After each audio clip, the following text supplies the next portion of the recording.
Bismillahirrahmanirrahim. Ya Allahumma shalli ala sayyidina Muhammad. Assalamualaikum warahmatullahi wabarakatuh. Kali ini saya akan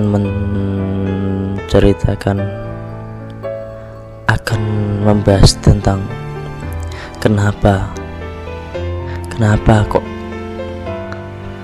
kita hidup susah melulu.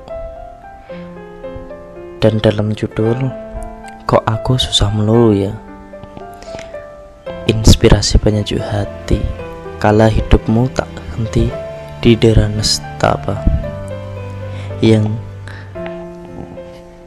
dikutip oleh Muhammad Muhyiddin. Penulis bibir tersenyum, hati menangis. Kenapa kok aku susah melulu ya? Melihat salah satu bukti bahwa kita sering kali egois terhadap diri kita sendiri. Menjadi egois ketika dihubungkan dengan orang lain. Saya pikir sudah banyak dikaji dan dibahas dalam berbagai konteks keilmuan. Namun menjadi egois terhadap diri sendiri tampaknya masih belum banyak dikaji dan dibahas. Bukti yang saya maksud adalah kita seringkali ingin selalu mendapatkan kemudahan hidup dan terhindar dari kesulitan. Anda tidak perlu menyatakan keinginan yang seperti ini melalui kata-kata. Dalam hal ini, kata-kata tidak penting. Saya kira tidak semua orang yang memiliki keinginan yang seperti ini selalu berkata, "Saya ingin selalu mendapatkan kemudahan." Saya katakan bahwa kata-kata tidak penting, sebab yang penting adalah pikiran. Disadari atau tidak, sebagian dari kita memiliki pikiran yang seperti itu. Pikiran mengendalikan, atau lebih tepatnya menghayal, bisa selalu hidup berbahagia. Kita sering mengandaikan agar selalu terhindar dari kesulitan. Hayalan atau pengandaian yang seperti itu akan saya buktikan melalui buku ini. Melalui cerita ini, kita tidak sadar bahwa kita tengah mengandaikan suatu hal yang mustahil terjadi. Tidak mungkin orang akan berbahagia terus, sebagaimana tidak mungkin pula orang akan selalu sengsara. Mustahil orang akan diliputi kemudahan selalu, sebagaimana mustahil pula orang yang mengalami kesulitan dulu. Anehnya, di antara kita justru masih ada membayangkan hal yang seperti itu terjadi. Masih saja menghayal bisa terus-menerus berbahagia,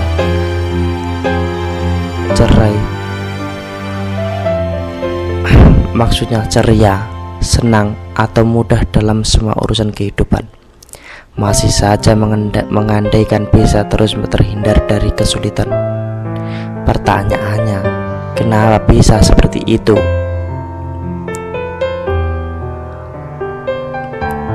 Buku ini akan selalu menjawab. Melalui buku ini pula, saya akan memperlihatkan pada Anda bahwa semua orang mengharapkan kemudahan dan kebahagiaan dalam hidupnya. Dan Allah pun, kita tahu melalui kitab sucinya Al-Quran, menghendaki hamba-hambanya ada dalam kemudahan dan kebahagiaan. Saya kira masalah ini sudah amat sangat jelas. Tetapi laki-laki masih belum banyak yang menyadari bahwa banyak orang yang masih belum menempuh jalan menuju kebahagiaan atau kemudahan dalam hidupnya. Namun sesungguhnya yang terjadi adalah mereka tengah menempuh jalan menuju kesengsaraan atau kesulitan. Karena ketidaksadaran seperti itulah banyak orang yang terjebak pada keadaan di mana mereka merasa selalu diliputi kesulitan. Ini juga aneh sebab akal sehat juga telah mengatakan bahwa mustahil orang akan selalu berada pada keadaan seperti itu.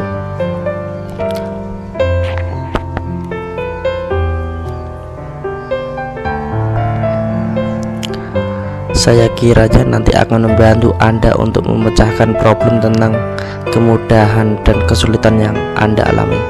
Saya berharap semoga apa yang dipaparkan dalam buku ini, dalam video ini, bisa menunjukkan dengan jelas bagaimana seharusnya kita memahami kesulitan serta merasakan kesulitan sebagai cara kita untuk mencapai kemudahan dan kebahagiaan. Sallu ala nabi wa ala alihi.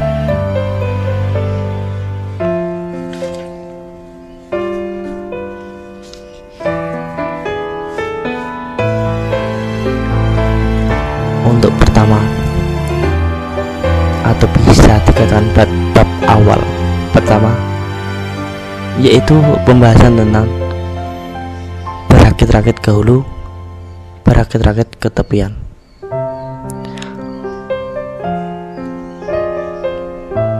A'udzu billahi minasyaitonir rajim. Fa inna ma'al usri yusra. Innamal usri yusra. Karena sesungguhnya sesudah kesulitan itu ada kemudahan. Sesungguhnya sesudah kesulitan itu ada kemudahan. Quran surat Al-Insyirah ayat 94. Bunyi pepatahnya seharusnya begini: berakit-rakit ke hulu, berenang-renang ke tepian. Artinya, bersakit-sakit dahulu, bersenang-senang kemudian.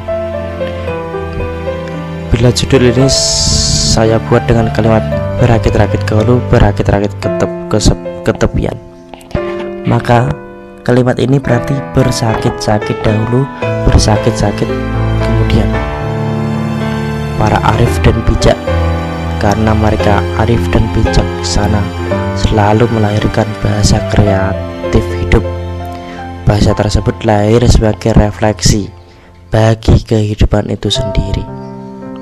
Memang, sebagaimana orang menolak adanya dualisme kehidupan, susah senang, sedih gembira, sengsara bahagia, menurut kacamata yang lebih dalam, dualisme seperti ini memang tidak ada. Susah, sedih, dan sengsara merupakan persoalan ketiadaan. Jadi bukan ada, yang ada hanya senang, gembira, dan bahagia. Susah diadakan untuk memahami perasaan senang. Demikian pula halnya dengan sedih dan sengsara, keduanya diadakan demi bisa mengenal dan memahami rasa gembira dan bahagia.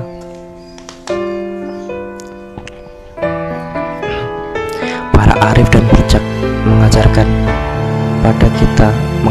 pada kita bahwa demi meraih kesenangan, orang harus melalui tangga kesusahan, bercengkerama dengan kesedihan, dan merangkak di atas jalan penuh kesengsaraan. Tengoklah misalnya Nelson Mandela. Mandela menjadi kuat dan terhormat karena puluhan tahun di penjara, disakiti, serta diasingkan.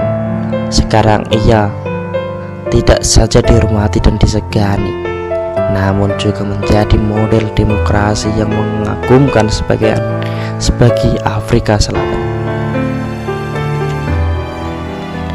Gandhi besar dan menjulang karena terketuk amat dalam hatinya oleh kesedihan akibat diskriminasi dan penjajahan, dan yang lebih mengagumkan, tatkala perjuangannya berhasil, ia menolak memetik buah kekuasaan dari hasil perjuangannya yang panjang, lama, sekaligus mengancam nyawa.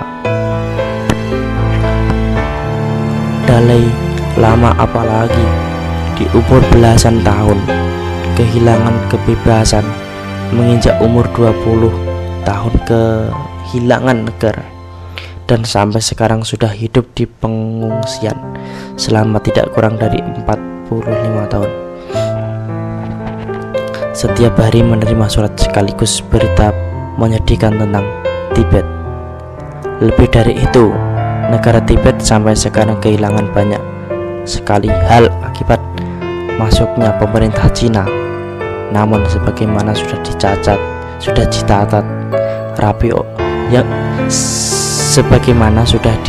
rapi oleh sejarah, daftar-daftar kesedihan Dalai Lama ini sudah membuat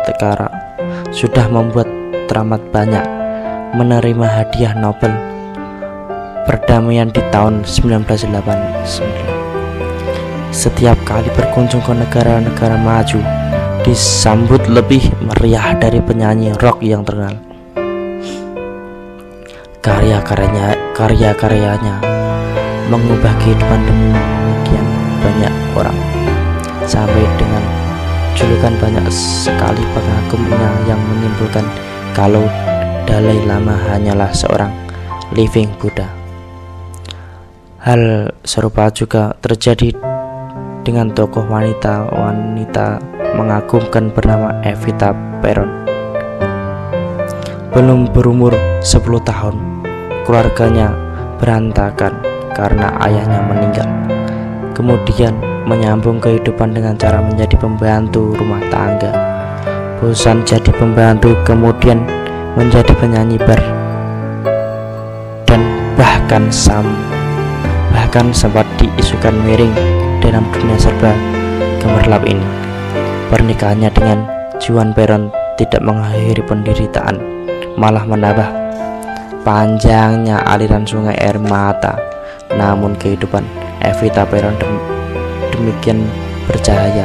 Tidak sengaja di Argentina ia bercahaya, di dunia juga bercahaya. Salah satu guru meditasi mengagumkan di Amerika bernama Pema Chödrön.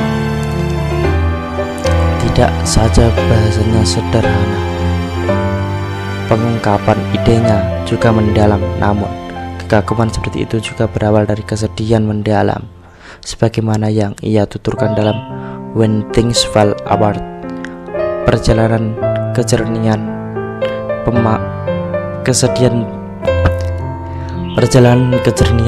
Pema Chödrön mulai dengan sebuah kesedihan yang tidak terduga. Suaminya mengaku jatuh cinta pada wanita lain dan minta segera cerai bagi orang wanita setia. Tentu saja ini seperti petir di siang bolong. Namun betapa menyakitkan pun beritanya, hidup harus tetap berjalan.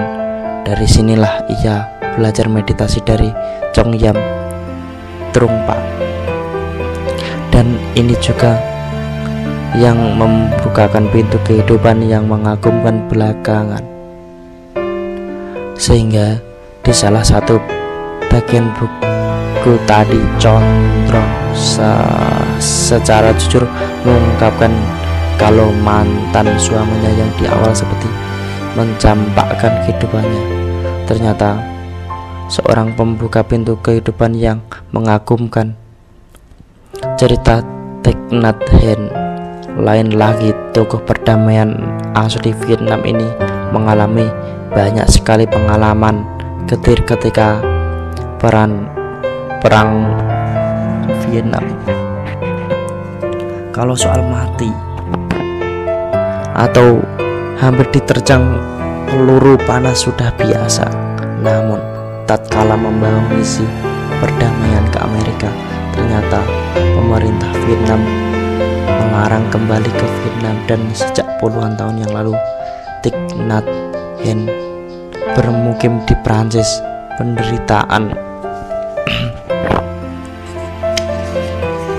Penderitaan serta kesedihan yang mendalam ini juga yang membuat nama Hanh demikian dikenal dan menunjang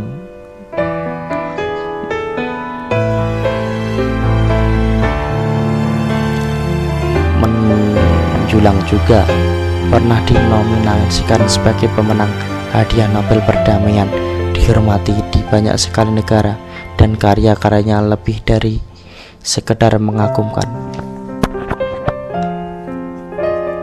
Para Nabiullah pun mengalami penderitaan yang begitu rupa, yang mengantarkan mereka kepada kebahagiaan yang tidak hanya untuk mereka sendiri, melainkan untuk pengikut-pengikut juga. Nabiullah Nuh alaihissalam misalnya, dia harus menderita cacian, hinaan, dan makian oleh umatnya demi mengajak mereka pada kebahagiaan hakiki. Dia ditertawakan ketika membuat bahtera bersama pengikutnya, sementara tak ada pengalaman hujan dan banjir ketika itu. Umat Nuh pun ditenggelamkan Allah melalui banjir besar, sedangkan Nuh dan pengikutnya terselamatkan dalam bahtera. Contoh lagi, Nabi Ibrahim, Nabi Musa, Isa, dan Rasulullah Muhammad Rasulullah SAW mengalami problem penderitaan dalam tingkat yang berbeda. Rasulullah pernah menderita kesedihan yang mendalam tatkala beliau mengajak Bani Taif untuk bertauhid. Beliau dilempari batu dan kotoran sebegitu rupa hingga membuat malaikat marah dan menawari beliau untuk menurunkan azab Allah atas suku Taif. Tanpa penderitaan yang pernah dialami Rasulullah, bisa jadi kita sekarang ini termasuk golongan orang-orang musyrik, kafir, dan jauh dari cahaya ketuhanan.